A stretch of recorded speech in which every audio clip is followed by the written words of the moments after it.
وَأَنزَلْنَا مَعَهُمُ الْكِتَابَ وَالْمِيزَانَ کہ ہم نے یقیناً اپنے رسولوں کو اتنی مضبوط دلیلیں دے کر کے بھیجا ہے جو کاٹے نہ کٹ سکے، جسے کہا جاتا ہے معجزہ۔ ہم نے انہیں معجزے دے کر کے بھیجے ہیں، آشکار دلیلیں دے کے بھیجی، ان کے ساتھ ہم نے قرآن کو نازل کیا، توریت و انجیل و زبور کو نازل کیا۔ کس لیے؟ یہ سارے انبیاء کس لیے آئے؟ ان کا مقصد کیا تھا؟ نبیوں نے قربانیاں دی ہیں، کوئی نبی بغیر قربانی کے دنیا سے نہیں گیا ہے۔ ہر نبی نے تکلیفیں برداشت کی، مصیبتیں برداشت کی۔ قرآن نے انبیاء کا تذکرہ کیا ہے، جناب نوح کا پورا واقعہ بیان کر کتنی مشکلوں کے ساتھ جناب نوح نے تبلیغ کا فریضہ انجام دیا۔ تبلیغ کا کام ہم لوگ بھی کرتے ہیں، مگر کہاں جناب نوح، کہاں ہم لوگ بیٹھتے ہیں ماشاءاللہ ان لوگوں کے مجمع میں تقریر کرتے ہیں جو سبحان اللہ بھی کہتے ہیں، واہ واہ بھی کرتے ہیں، عزت بھی دیتے ہیں، تقریر سب کچھ ہے نا۔ جناب نوح کیسے کہتے ہیں؟ ایک نمونہ ہلکا سا پیش کر دو، گرچہ میرے موضوع سے خارج ہے۔ جناب نوح کی تبلیغ قرآن نے بیان کیا، قال نوح رب انی دعوت قومی لیلا ونہارا۔ جناب ہم لوگ 1 گھنٹے کی تقریر کرتے ہیں نا، گھنٹہ سوا گھنٹہ بہت سے بہت تقریر کر دیا۔ جناب نوح کا کام 1 گھنٹے کا نہیں تھا، ہفتے میں 7 دن اور دن کے 24 گھنٹے۔ بعض دکانوں پہ لکھا رہتا ہے نا، ہفتے میں 7 دن دکان کھلی ہے اور دن میں 24 گھنٹہ کھلی ہے۔ جناب نوح کا بھی یہی عالم تھا، رب انی دعوت قومی لیلا ونہارا، اے میرے پروردگار میں نے اپنی قوم کو تیری طرف رات دن بلایا۔ اچھا اس کا انجام کیا ہوا؟ کتنا؟ 950 برس۔ 950 برس ہے کہ ہمارے ہاں بعض لوگ اصلاحی قدم اٹھاتے ہیں اور بڑی جلدی مایوس ہو جاتے ہیں۔ کچھ دنوں، کچھ مہینے، کچھ برس کام کیا پھر تھک جاتے ہیں۔ نہیں، یہ قوم سدھرنے والی نہیں ہے، کچھ بھی کر لو ان کے ساتھ۔ ہم لوگ بھول جاتے ہیں کہ ہر چیز کا نتیجہ فوری نہیں نکلتا۔ پھلوں میں بھی بہت ایسے ہیں جن کا یہ جو ہے سال میں پھل آ جاتا ہے، بعض کا 10 سال کے بعد پھل آتا ہے۔ ہم لوگ چاہتے ہیں کہ جب اصلاح کا کام جو ہے نا اس کا نتیجہ فوراً نکلا ہے۔ آج میں نے میٹرکس پڑھی، کل سے سب نمازی ہو گئے، اور اگر نہ ہوئے ارے بھائی خام خواہ گلے پڑھنے کا کوئی فائدہ نہیں ہے، چھوڑ دو ان کے حال میں۔ نہیں، ہماری مثال ان لوگوں کی ہے کہ جو بکرے کو چنا کھلا کے فوراً تولتے ہیں کتنا گوشت پڑا، تو چنا کھلاتے ہی تو گوشت نہیں نہ بڑھے گا۔ ایک یہ جو ہے پروسیجر ہے، وقت لگے گا۔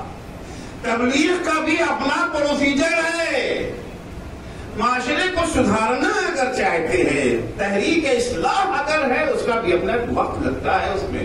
جناب نوح کہتے ہیں قال نوح رب انی دعوت قومی لیلا ونہارا، شب اور روز میں نے ان کو پکارا، بلایا۔ علم بھی ہے جناب نوح کے پاس، فصاحت بیان بھی ہے ان کے پاس، سب کچھ ہے نا۔ نتیجہ کیا ہوا؟ فلم یزدہم دعائی الا فرارا۔ رات دن تبلیغ کا نتیجہ کیا ہوا؟ جتنا ہم انہیں قریب بلاتے تھے اتنا وہ اور دور۔ کلما دعوتہم لتستغفر لہم، ہم جب بھی انہیں بلاتے تھے کچھ لینے کے لیے نہیں، دینے کے لیے بلاتے تھے۔ ہم جب کہتے ہیں خونس نکالو تو لوگ سمجھتے ہیں مولانا صاحب اپنے لیے مانگ رہے ہیں، ہے نا؟ تو ظاہر سی بات ہے کہ لوگ بھاگے تو حق ہے، لوگ لینا چاہتے ہیں، دینا کون چاہتا ہے؟ نہیں، جناب نوح لینے کے لیے نہیں بلا رہے تھے، دینے کے لیے۔ کلما دعوتہم لتستغفر لہم، جب بھی انہیں بلاتے تھے کہ تاکہ آؤ تمہارے گناہ بخشوا دے، گناہ بخشوانے کے لیے بلا رہے، کچھ چاہیے نہیں، کچھ مانگ نہیں رہے تھے۔ ما اسألکم علیہ من اجر، ہمیں کوئی اجرت نہیں چاہیے، سب فری، مفت، تمہیں بخشوا دے۔ تو کیا کرتے تھے؟ تھینک یو کہتے تھے، شکریہ ادا کرتے تھے۔ جناب نوح فرماتے فجعلوا اصابعهم فی آذانہم، اپنی انگلی کان میں ڈال دیتے تھے کہ ہم علیاذ باللہ تمہاری مکروہ آواز نہیں سننا چاہتے۔ وَاسْتَغْشَوْا ثِيَابَهُمْ، لمبے لمبے کرتے پہنتے تھے، کرتے کا دامن اٹھا کے منہ پہ چڑھ دیتے تھے کہ علیہ باللہ ہم تمہاری منحوس شکل بھی نہیں دیکھنا چاہتے۔ ہم لوگ تقریر کرتے کہ دو آگے آپا میں بات کرنے ہمیں بہت برا لگنے لگتا ہے، کوئی بچہ ادھر ادھر شرارت کرنے لگے اور ڈانٹنے لگتے ہیں نا، اور اگر نہیں مانے تو خفا ہو کے چلے اب نہیں آئیں گے۔ اب جناب نوح کا کلیجہ دیکھیے، تقریر کر رہے ہیں، لوگ کانوں میں انگلی ڈال رہے ہیں، نہیں سنیں گے ہم، منہ پہ کپڑا ڈال رہے ہیں، اس سے بڑی توہین کیا ہو سکتی ہے ایک خطیب کے لیے، ایک مقرر کے لیے، ایک مبلغ کے لیے، اس سے بڑی توہین۔ جناب انہوں نے کیا کہ چلے گئے گھر چھوڑ کے؟ نہیں، پھر بھی بیٹھے ہیں تقریر، اب کیا کریں، جو کان میں انگلی ڈال دیا ہے آواز تو جائے گی نہیں کان تک، پھر جناب انہوں چلا چلا کے تقریر کرنے لگے۔ جناب انہوں فرماتے ہیں ثم انی دعوتہم جہارا، میں چیخ چیخ کے تقریر کرنے لگا کہ انگلیوں سے پار ہو ہی جائے گی آواز۔ یہ ہمارے خطبہ جو چلاتے ہیں اور شاید جناب انہوں سے سیکھا ہے، ان کی تو بچارے کی مجبوری تھی، ہماری تو کوئی مجبوری بھی نہیں ہے، انہیں بہرحال پڑھ گئی سننا چلا کے۔ ثم انی دعوتہم جہارا، اس طرح سے جناب نوح نے 950 برس تبلیغ کی۔ کتنے مسلمان ہوئے؟ 80، اچھے برے سب ملا کر کے، کچے پکے سب ملا کر کے 80 مسلمان ہوئے کوئی، اور ہم سوچتے ہیں کہ ایک دن میں کایا پلٹ جائے گی، مایوس ہو کر کے گھر بیٹھ جاتے، جلدی سے ہتھیار ڈال دیتے۔ سارے انبیاء نے بڑی جانفشانی کے ساتھ حق کا پیغام کو کہنے کے لیے کیا چاہتے تھے؟ قرآن کہتا ہے ایک مقصد تھا، لِيَقُومَ النَّاسُ بِالْقِسْطِ، مقصد یہ ہے کہ سماج میں عدل قائم ہو جائے۔ اگر عدل قائم ہو گیا تو مقصد انبیاء حاصل، اگر عدل قائم ہو گیا تو اس سماج کو، اس معاشرے کو ہم اسلامی معاشرہ کہہ سکتے ہیں۔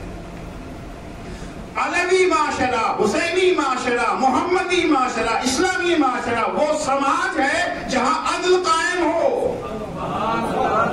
اگر نمازیں پڑھی جا رہی ہیں، روزے رکھے جا رہے ہیں، داڑیاں بڑھی ہوئی ہیں، پردہ ہو رہا ہے، مگر عدل و انصاف کا نام نہیں ہے، وہ معاشرہ نہ علوی معاشرہ کہلانے کا حقدار ہے، نہ حسینی معاشرہ، نہ اسلامی معاشرہ بن سکتا ہے۔ مقصد انبیاء عدل کو قائم کرنا ہے، انصاف کو قائم کرنا ہے۔ حضور سرور کائنات حضرت محمد مصطفیٰ صلی اللہ علیہ وآلہ وسلم سارا زور حضور کا اسی بات پر تھا۔ آج صحابی ہونا بڑے شرف کی بات مانی جاتی ہے نا، ایک دنیا میں صحابی ہے اور ایک آخرت کا صحابی ہے۔ اور دنیا میں تو صحبت 10 سال 20 سال 25 سال 30 سال یہی ہے نا، اتنی ہے، لیکن جس کو صحابی ہونے کا شرف آخرت میں مل جائے وہ تو ابدی ہے نا۔ حضور فرماتے ہیں من اخذ للمظلوم من الظالم کان معی فی الجنت مصاحبا، جو کسی مظلوم کا حق کسی ظالم سے چھین کے اسے دلا دے، جنت میں وہ ہمارے ساتھ ہمارا صحابی بن کر کے رہے۔ جنت میں جانا اور ہے، صحابی بننا اور ہے۔ جنت میں گئے نہیں، وہاں پیغمبر کے پاس رہیں گے، ان کے پڑوس میں رہیں گے، ان کے ساتھ رہیں گے۔ کانا معی فی الجنت مصاحبا۔ پیغمبر کہتے ہیں اسلام صرف نماز پڑھ لینا نہیں ہے، روزہ رکھ لینا نہیں ہے، عدل، مظلوم کا ساتھ دینا۔ فرماتے من سمع رجلا ینادی علی المسلمین فلم یجبہ فلیس بمسلم، اگر کوئی کسی مظلوم کی فریاد سنے، کوئی مظلوم ہو، مسلمان ہونا شرط نہیں، یاد رکھیے گا، شیعہ ہونا شرط نہیں ہے، عزادار ہونا شرط نہیں ہے، مسلمان ہونا شرط نہیں ہے، کافر بھی اگر مظلوم ہے. پیغمبر فرما رہے ہیں من سمع رجلن، رجل کافر بھی ہو سکتا ہے، مسلمان بھی ہو سکتا ہے، مطلق ہے. اگر کوئی کسی مظلوم کی صدائے استغاثہ سنے جو پکار رہا ہے یا للمسلمین ہماری مدد کے لیے، سنا، سننے کے بعد سنی انسنی کر دیا، فلم یجب ہو، اس کی دعوت استغاثہ پہ لبیک نہیں کہا، فلیس بمسلم، وہ مسلمان ہی نہیں ہے. البتہ مسلمان آخرت میں نہیں مانا جائے گا. دیکھیں دو ہوتے ہیں، ایک ہے مسلم فی الدنیا والآخرہ، اور ایک ہے فقط مسلم فی الدنیا. دنیا میں اسے مسلمان مانا جائے گا، آخرت میں نہیں مانا جائے گا. دنیا میں مسلمان ہونے کا کچھ فائدہ ہے نا، وہ فائدہ ملے گا اسے. دنیا میں جو فائدہ ہے مسلمان ہونے کا، ایک تو مسلمان ہونے کا فائدہ یہی کہ ان کے ہاتھ سے کھانا پینا جائز ہو گیا. ہوٹل کھولا تھا انہوں نے، چل ہی نہیں رہا تھا، ان کا لا الہ الا اللہ محمد رسول اللہ. اب صحیح ہے، ہم بھی جائیں گے کھائیں گے ان کے، وہ چاہے نماز پڑھے چاہے نہ پڑھے، روزہ رکھیں یا نہ رکھیں، چوری، یعنی لا الہ الا اللہ محمد رسول اللہ کہنے سے پہلے جو حرکتیں تھیں وہی ابھی جاری ہیں، کوئی فرق نہیں آیا. فقط کلمہ پڑھ لیا، کلمہ پڑھ لیا تو اس کا انعام تو ملے گا. انعام کیا ملے گا؟ ان کے ہاتھ سے کھانا پینا جائز، شادی بیاہ جائز، اس سے پہلے جائز نہیں تھا، اب شادی بیاہ جائز ہو جائے گا. لا الہ الا اللہ محمد رسول اللہ کہنے کا ایک اور فائدہ ہے، گوشت کھانے کا حق حاصل ہو جائے گا. دنیا میں تو اسلام کا فائدہ ہے، ایک اور فائدہ ہے، وہ کیا ہے؟ دوسری بیوی کا تحفہ مل جائے گا. ہندو ہیں، دوسری شادی کرنا چاہیں نہیں کر سکتے، ہندو پرسنل لاء میں اجازت نہیں ہے دوسری شادی کی. آنکھ لڑ گئی ہے، شادی شدہ ہے مگر آنکھ لڑ گئی، اب کیا کریں؟ شادی کرنا چاہتے نہیں کر سکتے، انہوں نے فوراً کہا لا الہ الا اللہ محمد رسول اللہ. چندر موہن سے چاند محمد بن گئے. چندر موہن سے، یہ قصہ نہیں سنا رہا، حقیقت ہے، ہریانہ کے نائب وزیر اعلیٰ تھے چندر موہن، چاند محمد بن گئے. کہا کہ نہیں دوسری بیوی کے خاطر، اگرچہ کورٹ نے ان کے اسلام کو قبول نہیں کیا، وہ غلط بات ہے، دوسری شادی کر سکتے ہیں. ایک اور فائدہ، شریعت اسلامی کے مطابق کافر کو مسلمان کی وراثت نہیں ملے گی. باپ مسلمان ہے، بیٹا کافر ہو گیا، ٹھیک ہے، آزاد ہے، آپ ہو جائیے، جبر نہیں ہے، زبردستی کوئی آپ کو مسلمان نہیں بنا سکتا. لیکن ہاں مسلمانوں کا جو فائدہ ہے وہ بھی نہیں ملے گا. پھر باپ کروڑ پتی ہے، بیٹا کافر ہو گیا، اب باپ اگر مرے گا تو ان کی میراث اس بیٹے کو نہیں ملے گی.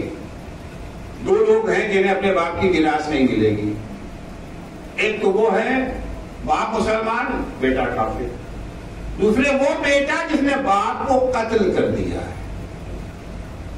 آپ لوگوں کو میراث لے پانے کی بڑی جلدی ہوتی ہے نا، ابا کو اٹھا دو بیچ سے ہٹا دو، نہیں بیچ سے ہٹا دیا تو آپ کو ملے گی ہی نہیں، جو بعد میں ملنے والی تھی وہ بھی نہیں ملے گی. اب قصہ تمام. اب کیا کریں؟ مر گئے ابا تو میراث نہیں ملے گی. لوگوں کو سمجھایا ارے بھائی جا کر کے پڑھ دو کلمہ نا، آئے گا ابا لا الہ الا اللہ محمد رسول اللہ، ابا رخصت، میراث ملے گی ان کو. تو یہ دنیا میں فائدہ. اور آخرت کا کیا فائدہ ہے؟ آخرت کا سب سے کمتر جو فائدہ ہے وہ ہے جنت. مسلمان ہونے کا کم ترین فائدہ، فائدے اور بھی ہیں، تقرب اللہ کم ترین فائدہ ہے. لیکن جہاں روایتوں میں کہا جاتا ہے فلیس بمسلم، یہ دنیا کے اسلام کا انکار نہیں ہے، آخرت کے اسلام کا انکار ہے. دنیا میں چاہے اسے مسلمان، دنیا میں تو سبھی کو مسلمان مانتے تھے نا، عمر صاحب بھی مسلمان، یزید بھی مسلمان، ہرملہ بھی مسلمان، سب مسلمان ہی تھے نا. لیکن یہ دنیا کے مسلمان ہیں، آخرت کے نہیں. پیغمبر فرماتے من سمع رجلا ینادی علی المسلمین فلم یجبہ فلیس بمسلم، اگر کسی مظلوم کی فدائے استغاثہ سنا اور لبیک نہیں کہا امکان کے باوجود، میں بار بار عرض کرتا رہتا ہوں کہ جتنی ڈیوٹی ہے اسلام میں بقدر امکان ہے، جو ہم سے ہمارے بس میں، جو ہمارے بس سے باہر ہے اس کی بات نہیں کر رہا ہوں، جو ہمارے بس میں ہے مگر مدد نہیں کرتے۔ البتہ بس میں کیا ہے کتنا ہے ہم جانتے ہیں یا ہمارا اللہ جانتا ہے، آپ کو نہیں پتا۔ کوئی انسان دوسرے انسان کے بارے میں جج نہیں کر سکتا کہ جی آپ کے پاس طاقت تو ہے، مگر اللہ جانتا ہے کہ ہمارے بس میں کیا ہے اور ہم جانتے ہیں کہ ہمارے بس میں کیا ہے۔ اگرچہ عام طور سے ہم لوگ بڑی جلدی اپنی بے بسی کا اعلان کر دیتے ہیں، حالات دیکھ ہی رہے آپ، نہیں ہمارے بس میں نہیں ہے، نہیں ہو سکتا، پر نہیں ہو سکتا، نہیں ممکن ہے۔ بے بسی کسے کہتے ہیں؟ یہ جو ہے مثال کے ذریعے باتیں کرنا چاہتا ہوں۔ گھر سے نکلے آفس گئے، 15 کلومیٹر دور آفس، کار سے گئے آفس میں تھے ہی کہ تیز بارش ہونے لگی، موسلا دھار بارش، پانی پیٹ کے برس رہا ہے اور گھر واپس تو جانا ہے اپنے۔ چاروں طرف پانی بھر گیا ہے سڑکوں پر، گاڑی بھی ہماری خراب ہو گئی۔ اب آفس سے باہر نکلے، کوئی لفٹ مل جائے کچھ نہیں، مجبور ہو گئے 15 کلومیٹر پیدل جانے پر۔ اس سے پہلے کبھی نہیں چلے تھے، ہمیشہ کار سے جاتے تھے۔ 15 کلومیٹر پیٹتے پانی میں، گھٹنے تک پانی سڑکوں پر ہے، کسی صورت سے گھر پہنچے تو پیر میں چھالا پڑ گیا ہے، تھک کے چور جاتے ہی بستر پہ گر پڑے۔ بیوی آئی آگے بڑھی، کہنے لگے وہ جو پڑوسی رہتے ہیں بیچارے ان کی حالت بہت خراب ہے، وہ آپ کا انتظار کر رہے تھے کہ آپ انہیں اسپتال پہنچا دیں۔ کہ نہیں بیگم، اب تو ایک قدم ہم سے اٹھایا نہیں جاتا، اب ہمارے بس میں نہیں ہے، کل دیکھا جائے گا، اب میں آج نہیں جا سکتا۔ واقعاً آپ کے بس ہو گئے ہیں، واقعاً آپ کے بس میں ایک قدم اٹھانا بھی نہیں ہے۔ اگر ابھی اسی وقت آپ کے گھر پہ بھیڑیا حملہ کر دے تو آپ کیا کریں گے؟ لیٹے رہیں گے؟ آؤ بھیڑیا بھائی، کھاؤ پیو چیرو پاڑو، ہم سے تو اٹھا نہیں جاتا، یا نہیں فوراً اٹھ کے بھاگنا شروع کریں گے۔ ابھی تو آپ بے بسی کا اعلان کر رہے تھے کہ ہماری ساری قوت ختم ہو چکی ہے، کیسے بھاگنے لگے؟ ہاں یہ ممکن ہے، بھاگتے بھاگتے ہمارے پیچھے بھیڑیا بھی آ رہا ہے، ہم تو آگے بھاگے جائے، بھاگتے بھاگتے بھاگتے ایک وہ موقع آ گیا کہ ہماری ساری انرجی ختم ہو گئی، گر پڑے زمین پر۔ اب واقعا ہم سے ایک قدم اٹھایا نہیں جا رہا، بھیڑیا چیرے پھاڑے کچھ بھی کرے اب ہم سے اٹھا نہیں جاتا۔ یہ ہے بے بسی۔ ہم بڑی جلدی بے بسی کا اعلان کر دیتے ہیں، اللہ تو جانتا ہے نا کہ ہم بے بس ہیں یا نہیں۔ پیغمبر فرماتے ہیں من سمع رجلا ینادی علی المسلمین فلم یجبہ فلیس بمسلم، اگر کوئی کسی مظلوم کی فریاد سنے کہ وہ مدد کے لیے پکار رہا ہے اور امکان کے باوجود اس کی مدد نہ کرے، وہ مسلمان نہیں ہے۔ قرآن مجید بھی اسی طریقے سے ما لکم لا تقاتلون فی سبیل اللہ والمستضعفین من الرجال والنساء والولدان الذین یقولون ربنا اخرجنا من هذه القریة الظالم اہلها۔ ایک مسلمانوں، اسلام کا کلمہ پڑھتے ہو، شرم نہیں آتی؟ آخر تمہاری غیرت تو ہوا کیا ہے؟ مظلوم بچے مرد عورت فریاد کر رہے ہیں کہ ہمیں اس بستی سے نجات دلاؤ جہاں کے رہنے والے ظالم ہیں، اور تم انہیں نجات دلانے کے لیے قدم نہیں اٹھاتے ہو۔ لا تقاتلون، کیا ہو گیا تمہیں؟ کیوں نہیں جنگ کرتے ہو؟ اللہ کی راہ میں، ظلم کرنے کے لیے نہیں، کسی کے قدرتی ذخائر کو لوٹنے کے لیے نہیں، کسی قوم کو غلام بنانے کے لیے نہیں۔ جنگ آزادی ہے، جنگ رہائی ہے۔ مظلوموں کی نجات کی جنگ ہے. کیا ہو گیا ہے تمہیں؟ کیوں نہیں اٹھتے ہو؟ سرزنش کر رہا ہے قرآن ہماری. اشیاء کی مظلوم کوئی بھی ہو، مسلمان ہو، ہندو ہو، عیسائی ہو، یہودی ہو، شیعہ ہو، سنی ہو، کوئی بھی مظلوم ہے. مظلوم کی مدد ہمارا اسلامی فریضہ ہے. مولا کائنات امیر المومنین حضرت علی ابن ابی طالب علیہ السلام، مولا کی حکومت کا زمانہ ہے. مولا کی حکومت کا ایک علاقہ ہے شہر انبار، جو عراق میں ہے. انبار، شہر انبار میں امیر شام کے دہشت گردوں نے حملہ کر کے بے گناہوں کا خون بہایا، لوٹ مار کا بازار گرم کیا. من جملہ ایک یہودی عورت کے پیر سے اس کی پازیب چھین لی گئی. مولا کو خبر ملی ایک یہودی عورت کے، یہودی ہے مسلمان نہیں ہے، اس کے پیر سے اس کی پازیب چھین لی گئی ہے. مولا کو اتنی تکلیف ہوئی، اتنا دکھ ہوا ہے یہ خبر سن کر کے مولا فرماتے اگر مومن یہ خبر سن کے موت کی تمنا کرے تو برحق.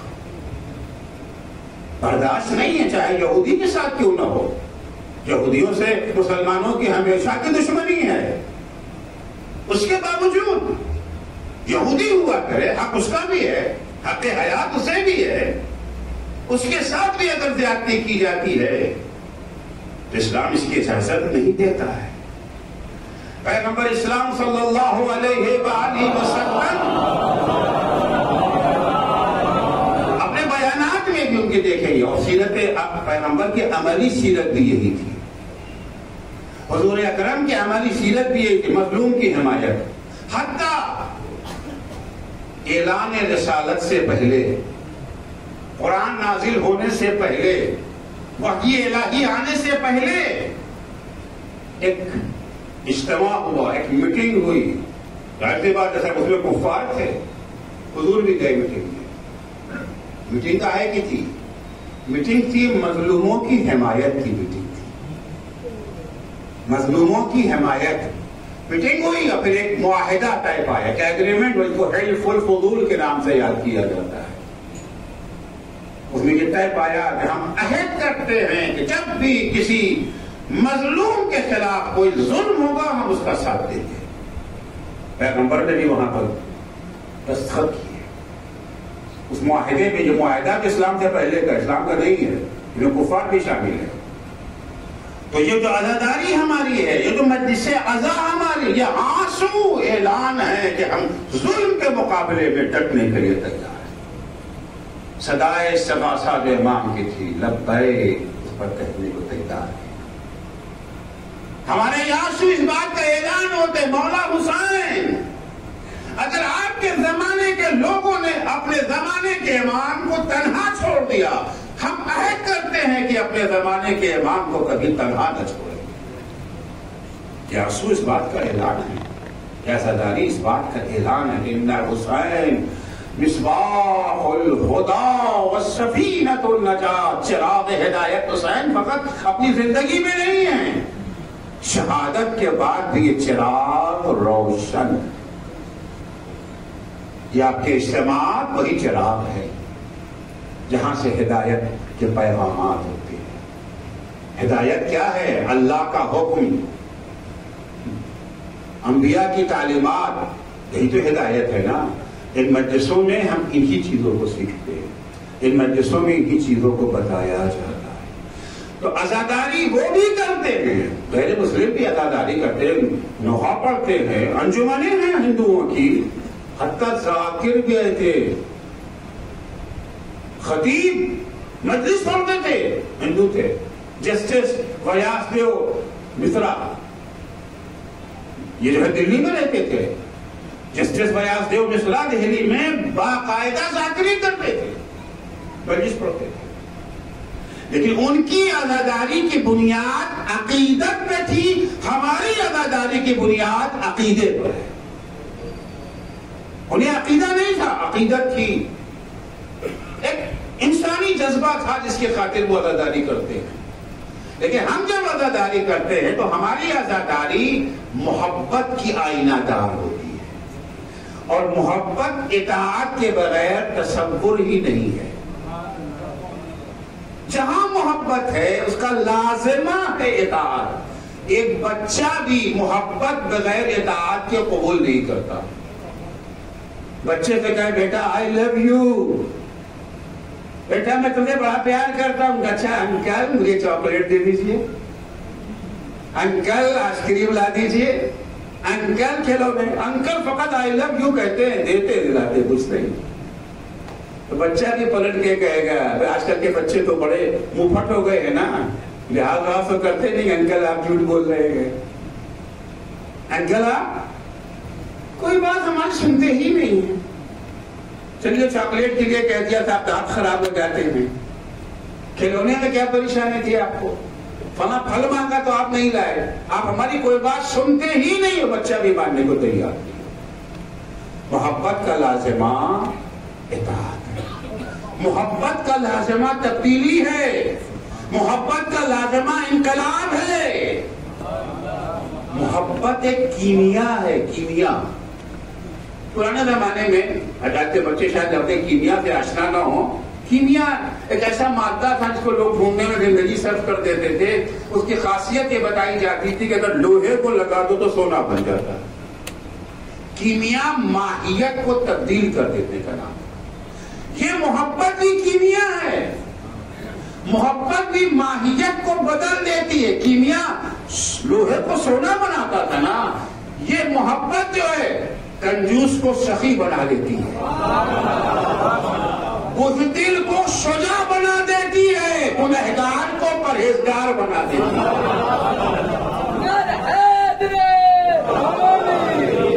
البتہ جیسی محبت ہو، جس کی محبت ہو.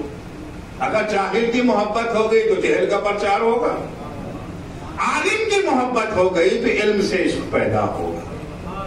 جیسی محبت عرض کیا کہ محبت بخیل کو سخی بنا دیتی ہے. یہ فقط جملہ نہیں ہے، جملے تو آپ بہت سنتے رہتے ہیں نا. کہا 15 لاکھ دیں گے، بعد میں کہا جملہ تھا وہ. تو یہ وہ والا جملہ نہیں ہے، یہ حقیقت ہے. مثال میں آپ کو دیتا ہوں. ایک جوان ہے بڑا کنجوس، ایک پیسہ بھی کسی پہ خرچ کرنے کو تیار نہیں ہوتا ہے. شادی ہو گئی، بچہ پیدا ہو گیا، بچے کی محبت دل میں آ گئی.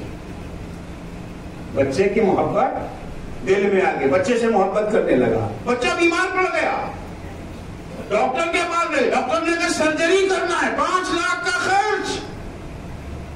یہ جو 5 پیسہ کسی پہ خرچ کرنے کو تیار نہ تھا، تیار ہے آگے ڈاکٹر صاحب بچے کو بچا لیجیے، جتنا پیسہ لگے لگانے کو تیار. یہ بخیل سخی کیسے بن گیا؟ بچے کی محبت نے سے بخیل سے سخی بنا دیا. بزدل شجاع بن جاتا ہے، بہادر بن جاتا ہے. جانوروں میں سب سے زیادہ بزدل جانور کون ہے؟ مرغی.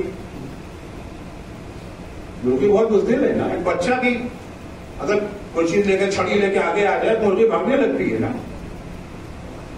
یہ مرغی انڈے دیتی ہے، انڈے دینے کے بعد انڈے پر بیٹھ کے بچے نکالتی ہے. بچوں کے دل میں محبت آ گئی، بچوں کو چرا رہی ہے، گھما رہی ہے. اتنے میں چیل کوے نے حملہ کیا. یہی مرغی ایک چھوٹا سا بچہ بھی تو اشارہ کرتا تھا تو بھاگتی تھی. اب جو چیل نے اس کے بچے پہ حملہ کیا، بچے کی محبت نے بزدل مرغی کو شجاع بنا دیا. سینہ سپر ہو کے مقابلے میں آ جاتے. ہم رہیں یا نہ رہے بچوں پر آج نہیں آنے لگے. صلوات پڑھیں گے محمد و آل محمد.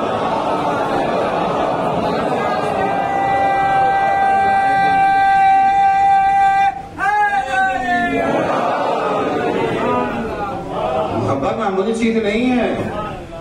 محبت ہو اور انقلاب نہ آئے، تبدیلی نہ آئے، ممکن نہیں ہے. محبت گنہگار کو پرہیزگار بنا دے. امام شافعی برادران اہل سنت کے امام ہیں. برادران اہل سنت کے 4 امام ہیں نا. امام ابو حنیفہ، امام شافعی، امام مالک اور امام حنبل، احمد حنبل. امام ابو حنیفہ کے ماننے والے حنفی کہلائے، امام مالک کے ماننے والے مالکی کہلائے، امام احمد حنبل کے ماننے والے حنبلی کہلائے، امام شافعی کے ماننے والے شافعی کہلائے۔ ہمارا ہندوستان، پاکستان، افغانستان، ترکی، اکثریت امام ابو حنیفہ کے ماننے والے ہیں۔ ادھر آپ کا انڈونیشیا، یہ جو ہے انڈونیشیا، ملیشیا، کردستان، غزہ، یہ علاقے جو ہیں یہاں پر امام شافعی کے ماننے والے ہیں۔ الجزائر، لیبیا، تیونس، یہ جو ہے مراکش، یہ علاقہ جو ہے یہاں پر امام مالک کے ماننے والے مالکی ہیں۔ سعودی عرب میں اچھی خاصی تعداد امام احمد حنبل کے ماننے والے، وہابی حضرات امام احمد حنبل سے زیادہ قریب ہیں، دو چار ہیں۔ امام شافعی محبت کی تاثیر بتا رہے ہیں۔ محبت کی تاثیر کیا ہے؟ کس کی محبت؟ علی کی محبت۔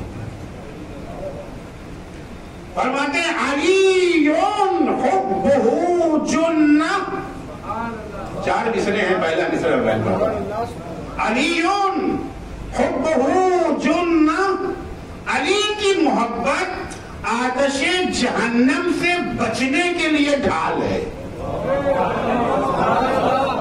پرانے زمانے میں جنگیں جب ہوتی تھی تلوار بھی ہوتی تھی، ڈھال بھی ہوتی تھی۔ تلوار سے حملہ کیا جاتا تھا، ڈھال سے حملے کو روکا جاتا تھا۔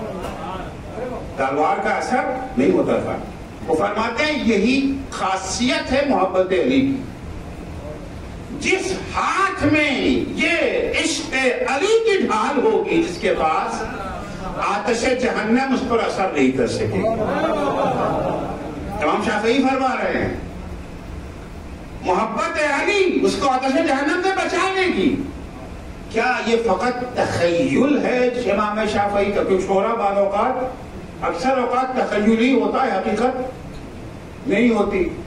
کیا امام شافعی کے اس کلام کی بنیاد تخیل پہ ہے یا حقیقت پر ہے؟ بنیاد حدیث پیغمبر پہ ہے۔ جس کے پیچھے حدیث پیغمبر ہے، حضور اکرم کا ارشاد تھا حب علی، خاصیت کیا ہے محبت کی؟ حب علی یأکل الذنوب کما تأکل النار الحطب۔ علی کی محبت کی خاصیت یہ ہے کہ علی کی محبت گناہوں کو ویسے ہی کھا جاتی ہے جیسے آگ لکڑی کو۔ جہنم میں کیوں جائیں گے؟ گناہ کے باعث تو جہنم میں جائیں گے نا۔ تو جب گناہ کریں گے تبھی تو جہنم میں جائیں گے۔ عشق علی، محبت علی کی خاصیت یہ ہے کہ پھر گناہ محب کے قریب نہیں آتا۔ یہ نہیں ہے کہ محبت علی بھی ہے اور گناہ بھی ہے، وہ دعویٰ ہے، محبت نہیں ہے۔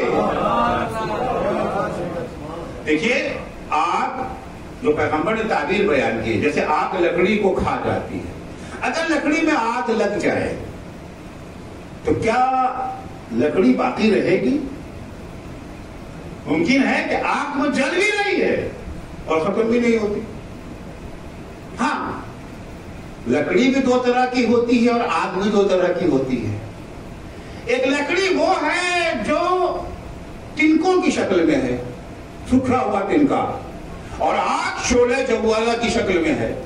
سیکنڈ نہیں لگے گا اس کے خاکستر ہونے میں، جیسے ہی آگ کے قریب آئی جل کے خاکستر۔ اور کبھی کبھی ہوتا کہ لکڑی موٹا سا کندہ ہے، وہ بھی گیلا اور آگ چنگاری کی شکل میں ہے۔ تو چنگاری بھی اگر لگ گئی ہے، لکڑی کتنی ہی گیلی، کتنی موٹی کیوں نہ ہو، پھر بھی جلے گی، مگر وقت لگے گا، ٹائم لگے گا، ہفتہ، مہینہ، سال، سلگتے آخر ایک دن وہ آئے گا کہ لکڑی ختم ہو جائے گی۔ یہی حال ہے عشق علی کا۔ اگر عشق علی شعلہ جوالا کی شکل میں ہے اور گناہ تنکوں کی شکل میں ہے تو سیکنڈوں میں علی کا چاہنے والا گناہوں سے دور ہو گا۔ لیکن اگر عشق علی چنگاری کی شکل میں ہے اور لکڑی کندے کی شکل میں ہے، گناہ کندے کی شکل میں ہے، تو جلے گا وہ بھی، نجات اس سے بھی ملے گی، مگر وقت لگے گا، ٹائم لگے گا۔ انشاءاللہ ہم سب کے دلوں میں عشق علی ہے، چاہے چنگاری کی شکل میں ہے، دعا ہے کہ پروردگار اسے شعلہ جوالا پہ تبدیل کر دے۔ جس دن عشق علی شعلہ جوالا کی شکل میں تبدیل ہو جائے گا، جس دن عشق علی عشق بیسم بن جائے گا، جس دن عشق علی عشق ابو ذر بن جائے گا، جس دن عشق علی عشق حبیب ابن مظاہر بن جائے گا، پھر محب کے پاس اس کی زندگی میں گناہ نظر نہیں آئے گا۔ یہ محبت کیمیا ہے، محبت فقط ایک لفظ نہیں ہے، محبت فقط ایک نام نہیں ہے، ایک شیر ہے۔ یہ محبت تبدیل کر دے گی انسان کو۔ امام شافعی کا 3 مصرع ہی تو آپ کو، اگر کہ میرے موضوع سے تعلق پہلے مصرع کا تھا، علی حبہ جنہ قسیم النار والجنہ۔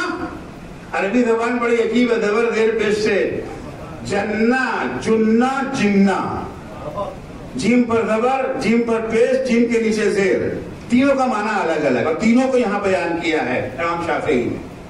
علی حبہ جنہ قسیم النار والجنہ، علی جنت اور جہنم کے تقسیم کرنے والے۔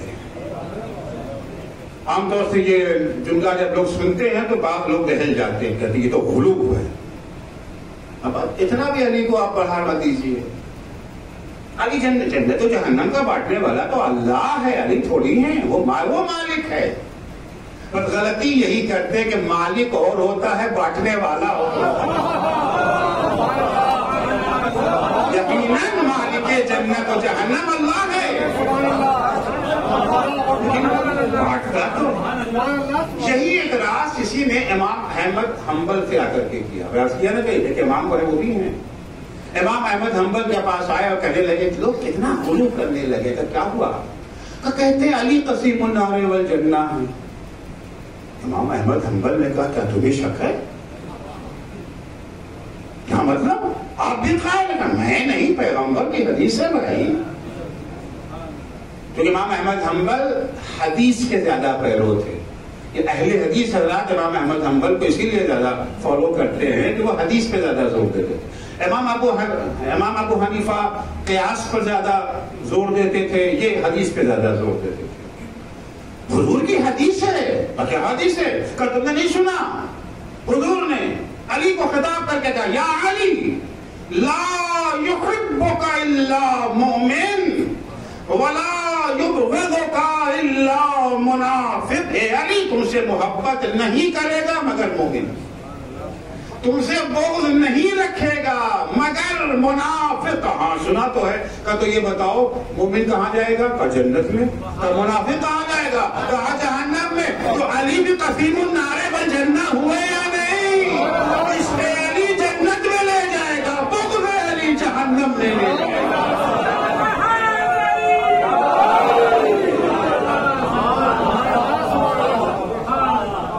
محبت علی صرف دعویٰ نہیں ہے، لفظ نہیں ہے۔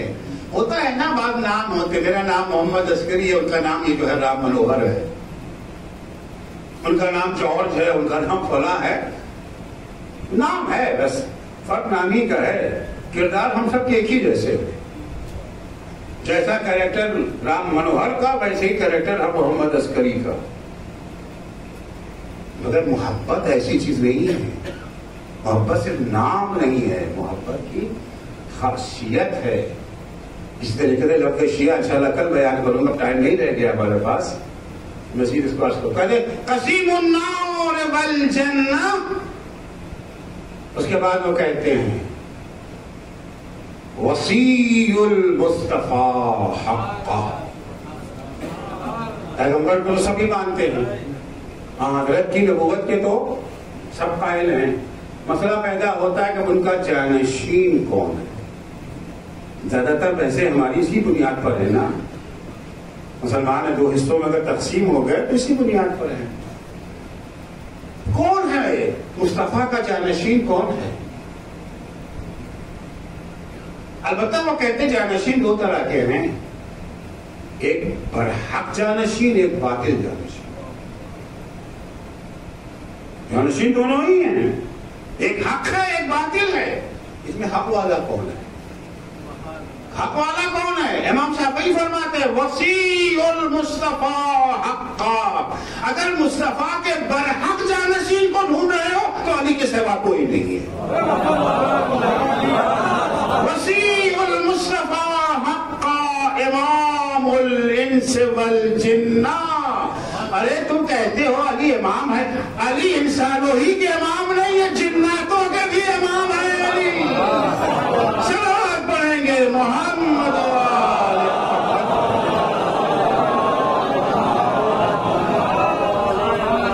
ان کے وہ امام ہیں، امام الانس والجنہ۔ محبت پھر حالات کو نہیں دیکھتی ہے محبت کہ حالات کیسے ہیں، مصلحتوں کو محبت نہیں دیکھتی۔ حالات اچھے ہیں تو ٹھیک ہے، ہم محبوب کا ساتھ دیں گے۔ اگر حالات محبوب گھر میں بھوکا بیٹھا ہے لیکن باہر دشمن ہے، ہم جائیں گے تو ہمیں آگے پٹائی ہو جائے گی، اپنی جان بچانے ٹھیک ہے، محبوب بھوکا مر جائے کوئی بات نہیں ہے، ہم تو بچ جائے نہیں۔ محبوب اس کو نہیں دیکھتا کہ حالات کیسے ہیں۔ حالات اچھے ہیں، مومنین کا مجمع ہے، واہ واہ مل رہی ہے تو فضائل علی بیان کریں گے، لیکن اگر فضائل بیان کرنے کے نتیجے میں سزا ملے گی، تشدد ہوگا، پٹائی ہوگی تو نہیں بھائی، وہاں چپ ہو جائیں گے۔ لیکن جہاں واقعاً محبت شعلہ جوالا کی شکل میں ہے، ہاتھ کاٹا جا رہا ہے، پیر کاٹا جا رہا ہے، زبان گدی سے کھینچی جا رہی ہے مشن کی، جب تک جان میں جان ہے فضائل علی سنتے جاؤ۔ پھر یہ نہیں دیکھتے ہیں کربلا میں حسین کے ساتھ جو آئے تھوڑے سے تھے، البتہ تھوڑے سے تھے، جانتے ہوئے آئے کہ ہمارے ساتھ کیا ہوگا۔ حبیب کو بھی معلوم ہے انجام کیا ہوگا، زہیر کو بھی معلوم ہے انجام کیا ہوگا، عباس کو بھی معلوم ہے انجام کیا ہوگا۔ مردوں ہی کی بات نہیں ہے، خواتین کو بھی معلوم ہے کہ انجام کیا ہوگا۔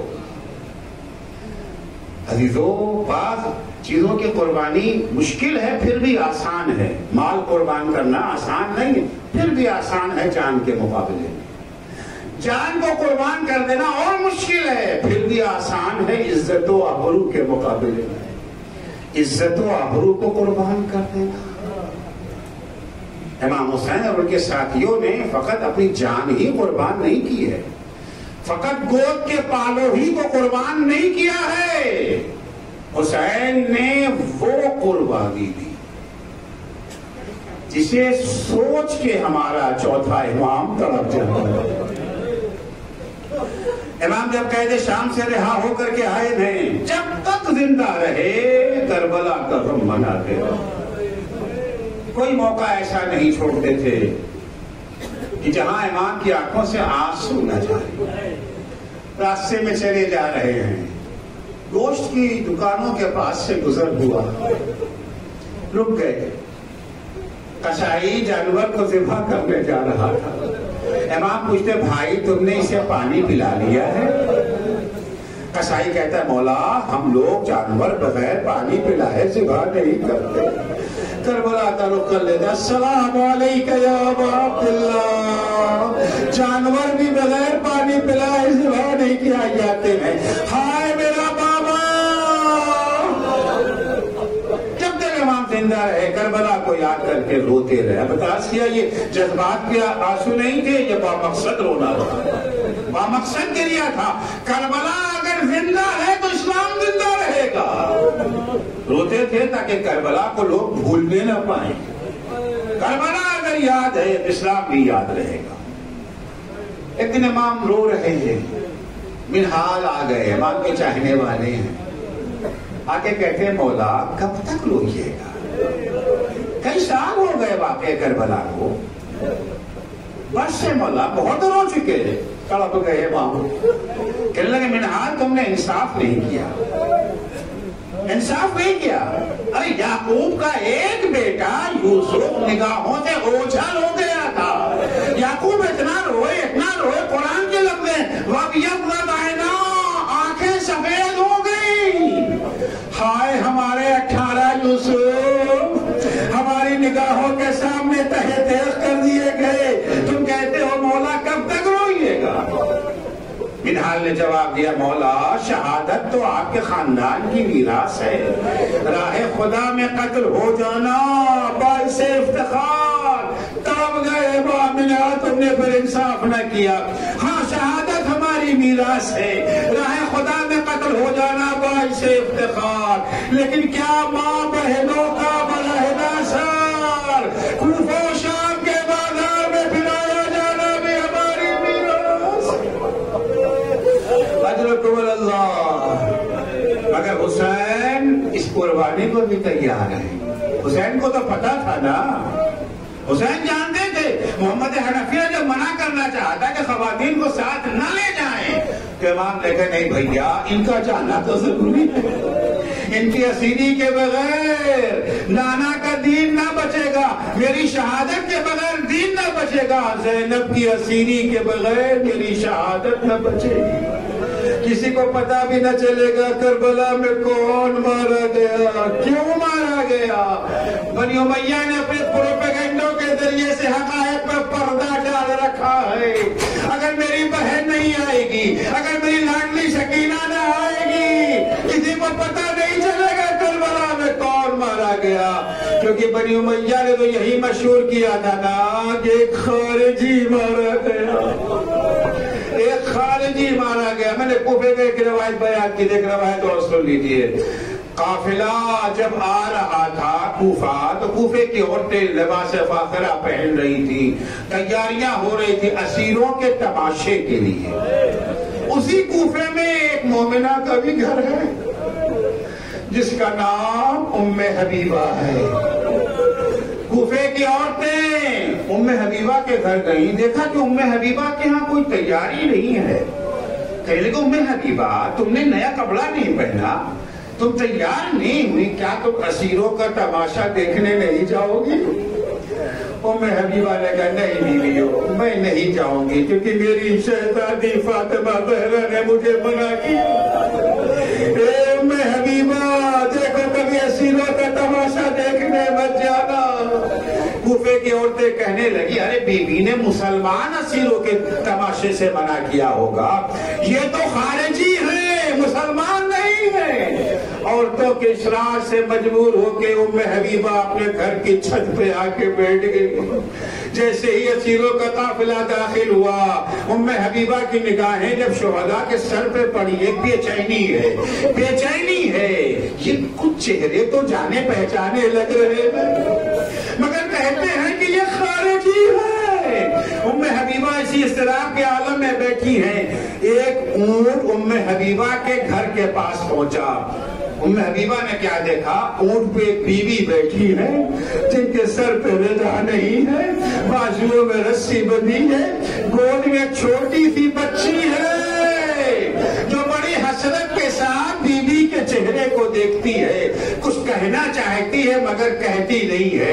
ان بیوی نے کہا کہو بیٹا کیا کہنا چاہتی ہو؟ بچی نے کہا پھوپھی اماں کیسے کہوں کہ میں پیاسی ہوں، آپ کو ذرا مجبور پاتی ہوں کہ ہمت نہیں پڑتی۔ جیسے ہی پیاس کا نام ام حبیبہ نے سنا، علی کے گھر کے پلی ہوئی ہے، ایک دفعہ گئی نیچے کوزے میں پانی لے کر کے آئی، بیوی کے ہاتھ میں دے دیا، اے بیوی بچی کو پانی پلا دو، بچی کو پانی پلا دو۔ جب بچی پانی پی لے تو کچھ دعائیں کرا دینا، کیونکہ میں نے رسول خدا سے سنا ہے یتیموں کی دعائیں بڑی جلدی قبول ہوتی ہیں۔ یہ سننا تھا کہ زینب نے سکینہ سے کہا بیٹا پانی بعد میں پینا پہلے دعا کرو۔ ایک دفعہ سکینہ نے اپنے ننھے ہاتھ اٹھائے، اے کل کے پالن ہار اس مومنہ کی حاجات کو بھروا۔ بولو مومنہ تمہاری دعا کیا ہے؟ مومنہ کہتی ہے بیٹا دعا کر دو میرا شوہر پردیس میں ہے، خیریت کے ساتھ واپس آئے، میرے بچوں پر باپ کا سایہ قائم رہے۔ سکینہ نے دونوں ہاتھ اٹھائے، ایک ان کے پالن ہو، جیسے میں یتیم ہوئی اس کے بچے یتیم نہ ہو۔ بتاؤ بیوی تمہاری دوسری دعا کیا ہے؟ کہ بیوی دعا کر دو مدینے کی زیارت نصیب ہو، مدینے کے نام سے سنا تھا جناب زینب کہتی ہے بی بی مدینے جا کے کیا کرو گی؟ کہے میرے آقا حسین کا گھر ہے، میرے مولا علی کا گھر ہے، میری شہزادی زینب۔ بی بی نے کہا کیا تم زینب کو پہچانتی ہو؟ کہا بی بی کیسی باتیں کرتی ہو، مدت تو ان کے گھر کی کنیز رہی ہو۔ زینب نے سر پیٹ لیا، اے ام حبیبہ کہاں پہچانا؟ میں ہی حسین کی بہن زینب، یہ حسین کی لاڈلی بیٹی سکینہ۔ الا لعنت اللہ علی قوم الظالمین وسيعلم الذين ظلموا أي منقلب ينقلبون۔ قال لها تجھے واسطہ ہے محمد و آل محمد علیہ السلام کا، ہماری اس مختصر سی عبادت کو قبول فرما۔ قال لها ہمیں توفیق عنایت فرما کہ ہمارے دلوں میں اہل بیت کی محبت جو چنگاری کی شکل میں ہے وہ شعلہ جوالا میں تبدیل ہو جائے۔ قال لها ہماری دلوں میں ایسی آتش عشق علی و آل علی ہو کہ ہم کبھی گناہوں کے قریب بھی نہ جا سکیں۔ آگو صدقے میں محمد و آل محمد علیہ السلام کے جو مومنین و مومنات بیمار ہیں انہیں شفائے کاملہ عاجلہ عنایت فرما، جو پریشان حال ہیں ان کی پریشانیوں کو دور فرما، جو مقروض ہیں ان کے قرضوں کو ادا فرما، جو بے روزگار ہیں انہیں حلال اور پاکیزہ روزگار عنایت فرما، جو صاحب روزگار ہیں ان کے روزگار میں مزید ترقی اور انہیں اپنے بے روزگار بھائیوں کی مدد کی توفیق عطا فرما۔ قال الہ صدقے میں اہل بیت اطہار علیہ السلام کے جو بے اولاد ہیں انہیں نیک اور صالح اولاد عنایت فرما، جو صاحب اولاد ہے انہیں اپنی اولاد کی دینی تعلیم و تربیت کی توفیق عنایت فرما۔ قال الہ صدقے میں اہل بیت اطہار علیہ السلام کے شیعیان حیدر کرار، محبان اہل بیت اطہار، زائران سید الشہداء، عزاداران مظلوم کربلا جہاں کہیں بھی ہوں ان کی جان مال عزت آبرو کی حفاظت فرما۔ قال الہ مراجع کرام اور رہبر معظم انقلاب اسلامی کی حفاظت فرما، امام زمانہ کے ظہور میں تعجیل فرما، جب حضرت کا ظہور ہو تو ہمارے اعمال ایسے ہوں کہ ہم ان کے اصحاب و انصار میں شمار ہو سکے۔ اللہم عجل فی فرج مولانا صاحب الزمان واجعلنا من اعوانہ وانصارہ ماتم حسین۔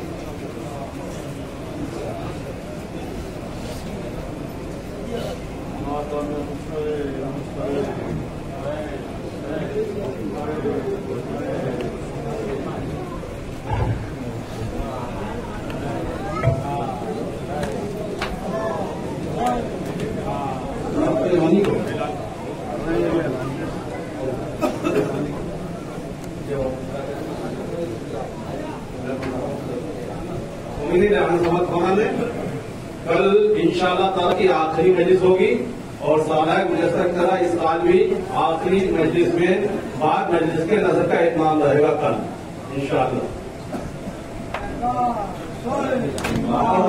امام مظلوم نے اعلان و حکمت فرمانے ہر سال کی طرح اس سال بھی 24 محرم الحرام انشاءاللہ امام چوتھے امام کی شہادت کے سلسلے میں ایک مجلس اعزا امام بارگاہ محمدیہ حال آزاد نگر میں ٹھیک 8:30 بجے برپا ہوگی اور اس مجلس کو علی جناب مولانا ناز حیدر صاحب کے بعد بکناوی خطاب فرمائیں گے۔ لہذا سبھی مومنین سے درخواست ہے کہ شریک مجلس ہوگا ثواب دارین حاصل کریں۔ حال مجلس امام کا شب تابوت برآمد ہوگا۔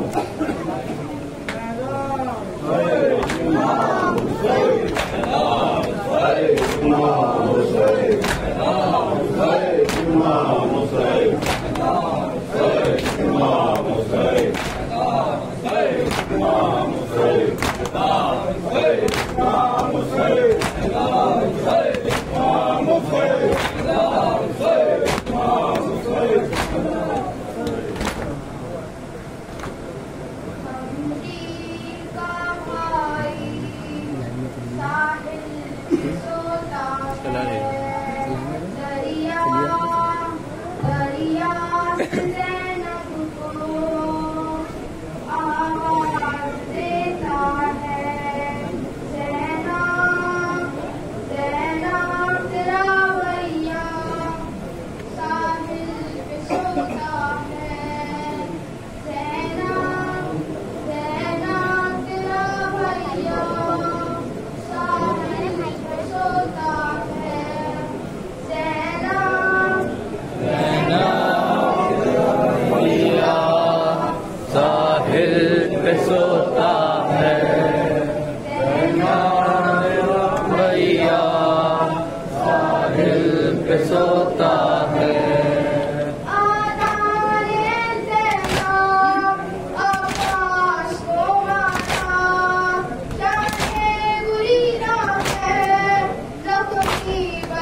سکینہ کیے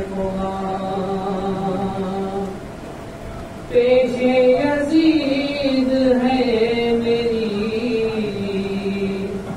الفت کا امتحان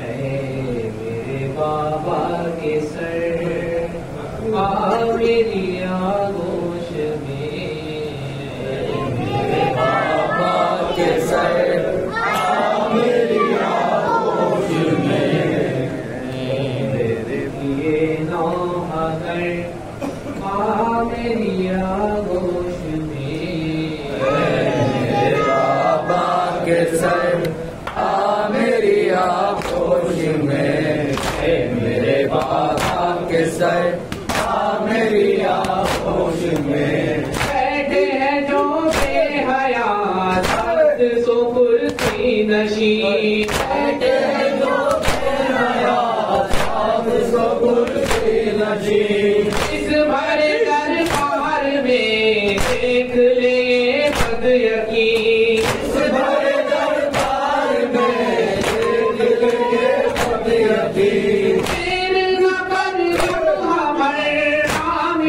آغوش میں میرے بابا کے سر آ میری آغوش میں میرے بابا کے سر آ میری آغوش میں تجھ کو میرا واسطہ چھوڑ دے ان آگماں تجھ کو میرا واسطہ چھوڑ دے ان آگماں اب ہے میرا امتحان موجزائے ہو گیا اب میرا امتحان موجزہ ہو گیا کشت دلا چھوڑ کر آ میری آغوش میں میرے بابا کے سر آ میری آغوش میں میرے بابا کے سر آ میری آغوش میں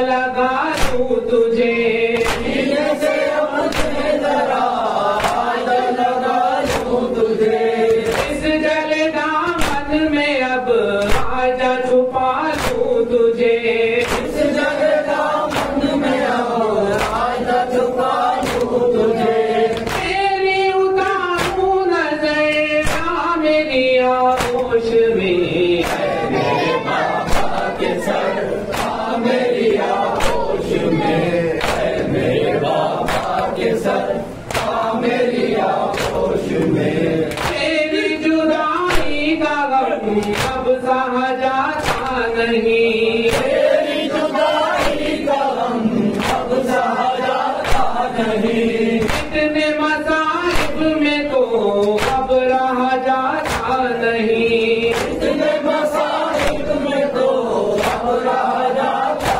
ہم سے نہ جاؤں گزر آ میری آغوش میں میرے بابا کے سر آ میری آغوش میں میرے بابا کے سر آ میری آغوش میں پیاسی رہی کب تلک یہ نہ بتاؤں گی میں پیاسی رہی کب تلک یہ نہ بتاؤں گی میں پانی کا شکوہ ذرا لب پہ نہ لاؤں گی میں پانی کا شکوہ ذرا لب پہ نہ لاؤں گی میں دلتے نہ سن کے مگر آ میری آغوش میں میرے بابا کے سر آ میری آغوش میں میرے بابا کے سر آ میری آغوش میں موج باہر ہوا گود میں سر آ گیا موج باہر ہوا گود میں سر آ گیا موج باہر ہوا گود میں سر آ گیا موج باہر ہوا گود میں سر آ گیا پھر وہ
محمد